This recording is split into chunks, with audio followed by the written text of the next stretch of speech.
Hello students, हम पढ़ रहे थे पार्ट 6 पढ़ रहे थे हम हरिशंकर परसाई जी का। ठीक है, प्रेमचंद के फटे जूते, हमने ये आधा चैप्टर कर लिया था। आज हम इसे कंप्लीट कर देंगे, पूरा कर देंगे। ठीक है,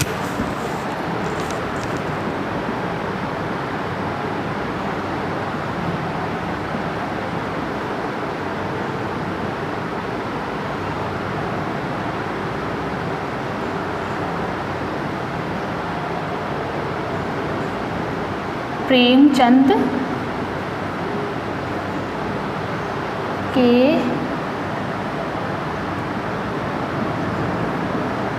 फटे जूते।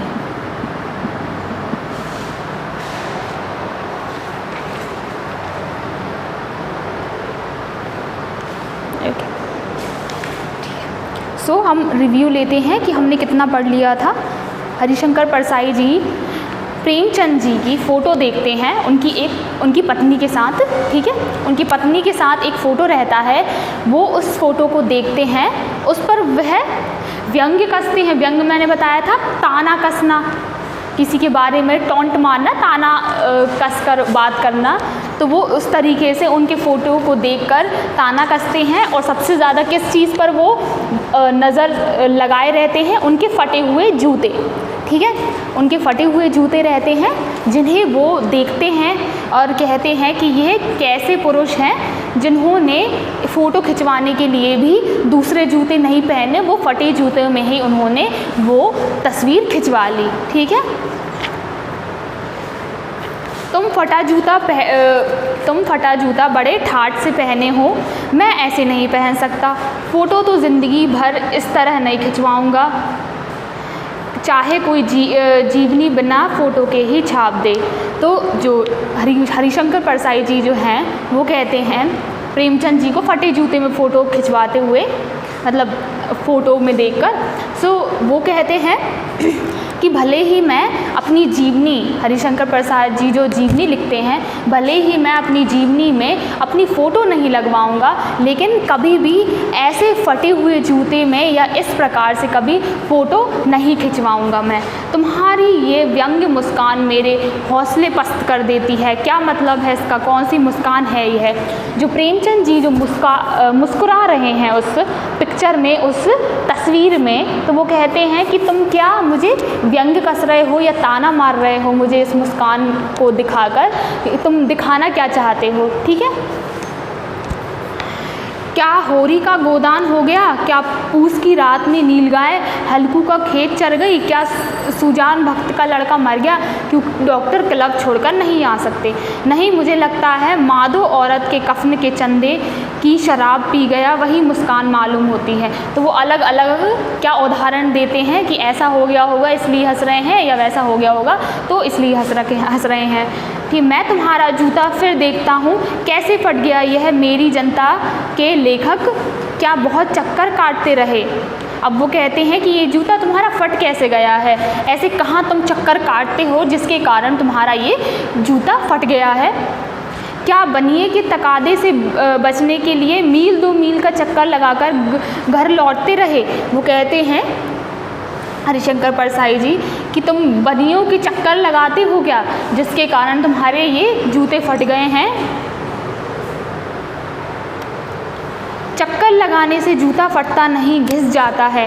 कुंभन दास का जूता भी फतेहपुर सिकरी जाने आने में घिस गया था, उसे बड़ा पछतावा हुआ। उसने कहा, आफत जात पन्हैया घिस गई, बिसर गयो हरि नाम।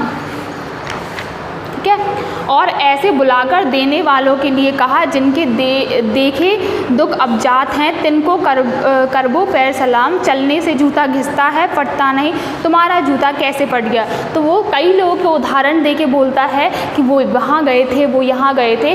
तो वो ये कहता है, आप कितना ही चल लो, आपका पैर का जूता जो है नीचे से फटेगा। ठीक है, जो तलुआ होता है वो घिसेगा, लेकिन वो ऊपर से नहीं फटेगा। तो वो कहता है कि आपका जो प्रेमचंद जी का तस्वीर देखकर वो ये कहता है कि इनका जूता कैसे फट गया ऊपर से। ठीक है, मुझे लगता है तुम किसी सख्त चीज़ को ठोकर मारते रहे होगे। तो वो कहते हैं कि ऐसा होगा कि तुम किसी सख्त चीज़ को ठोकर मार रहे होगे जिसके कारण शायद तुम्हारा जूता फट गया हो। कोई चीज़ जो परत पर परत सदियों से जम गई है उसे शायद तुमने ठोकर मार मार कर अपना जूता फाड़ लिया। वो कहते हैं कोई चीज़ परत पर परत सदियों से जम गई है, मतलब सदियों से चली आ रही वैसी परत शायद तुमने उसी से अपने पैर को मारकर अपने जूते को फाड़ लिया। कोई टीला जो रास्ते पर खड़ा हो गया था उस पर तुमने अपना जूता आजमाया। वो कहते हैं कि कहीं रास्ते में टीला होगा या कुछ खंभा होगा, कहीं तुमने वहाँ मारकर अपने जूते को फाड़ लिया है।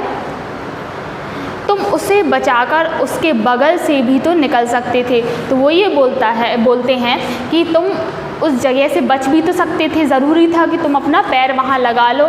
ऐसा भी कर सकते थे कि तुम वहाँ से हट जाते। ठीक है। सभी नदियाँ पहाड़ थोड़ी ही फोड़ती हैं, कोई रास्ता बदलकर घूमकर भी तो चली जाती हैं। तो वो कहते हैं कि सारी नदियाँ ही तो पहाड़ों पर काट कर नहीं निकलती। आपको पता होगा जो नदियाँ होती हैं वो पहाड़ों को काटते हुए अपना रास्ता बनाती हैं, तो लेकिन कुछ घूमकर भी बनाती हैं, मतलब अगर उन्हें दिशा नहीं मिल रही तो वो किसी और दिशा से बह जाती हैं। तो वो यही कहते हैं कि सारी नदियाँ पहाड़ से रास्ता नहीं बनाती, कुछ नदियाँ घूमकर भी अपना रास्ता बना लेती हैं। तुम समझौता कर नहीं सके, क्या तुम्हारी भी वही कमज़ोरी थी जो होरी को ले डूबी, वही नेम धर्म वाली कमज़ोरी। वो कहने लगे कि तुम समझौता नहीं कर सके। समझौता मतलब तुम्हें ज़रूरी था उस चीज़ में अपना पैर मारना, तुम वहाँ से निकल सकते थे, मतलब समझौता कर सकते थे। तो क्या तुम्हारी भी वही कमज़ोरी थी।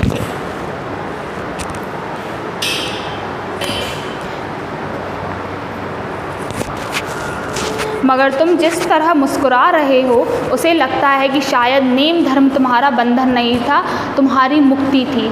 ठीक है। तो वो कहते हैं कि तुम तो इस तरीके से मुस्कुरा रहे हो, ठीक है, कि तुम्हें किसी नियम या जो भी है नियम जो हमें पालन करना रहता है, ठीक है, तो तुम उस नियम को ना ही अपना रहे हो और इस तरीके से मुस्कुरा रहे हो। तुम्हारे यह पाँव की उंगली मुझे संकेत करती सी लगती है कि तुम घृणित समझते हो, उसकी तरफ हाथ की नहीं पाँव की उंगली से इशारा करते हो। तुम्हारी ये पाँव की उंगली मुझे संकेत करती है। वो ये कहते हैं कि तुम्हारी जो पाँव की उंगली है जो दिख रही है वो मुझे संकेत कर रही है, इशारा कर रही है। क्या कर रही है इशारा? जैसे तुम घृणित समझते हो उसकी तरफ हाथ की नहीं पाँव की उंगली से इशारा करते हो। मतलब जैसे अगर हमें कोई पसंद नहीं है तो हम आप